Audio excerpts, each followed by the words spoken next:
Lui, c'est une légende de Wall Street et il parie contre Nvidia. Michael Burry, c'est l'Américain qui a vu venir la crise financière de 2008 avant tout le monde. Il a même gagné une fortune en misant dessus. I had bet against America and won. Et c'est aussi l'investisseur joué par Christian Bale dans le film The Big Short.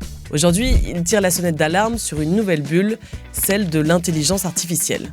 Et la cible de ses critiques, c'est Nvidia, le géant absolu des puces électroniques et au passage l'entreprise la plus valorisée au monde. Avec son fonds d'investissement, le Big Shorter comme on l'appelle, est donc en train de parier massivement sur la chute du cours de Nvidia. Et il ne s'en cache absolument pas sur les réseaux, il avance deux gros arguments. D'abord, Nvidia investit directement des sommes énormes, des centaines de milliards de dollars, dans ses propres clients, par exemple dans OpenAI. L'idée, c'est de financer leur data center pour qu'ils achètent encore plus de puces Nvidia. Selon lui, c'est donc un château de cartes. Si un de ses clients trébuche, la valeur de Nvidia pourrait s'effondrer. Ensuite, il accuse Nvidia de payer trop largement ses employés en actions.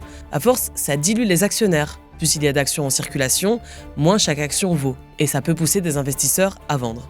Bref, tout ça n'améliore pas la confiance des investisseurs en Nvidia. Nvidia qui n'a visiblement pas trop aimé se faire attaquer par le Big Shorter. L'entreprise a envoyé une note privée aux analystes de Wall Street pour nier toute manipulation comptable. Elle rappelle qu'elle a, selon elle, des perspectives solides qui reposent sur une technologie révolutionnaire, l'IA. Je précise quand même aussi que même quand ça vient d'une star de la finance, une prévision reste une prévision. Mais son analyse soulève de réelles inquiétudes sur les marchés. Moi c'est Ondine, je suis journaliste à l'Écho. Alors dis-moi si tu penses que Michael Burry a raison et abonne-toi à l'Écho pour mieux comprendre l'actualité.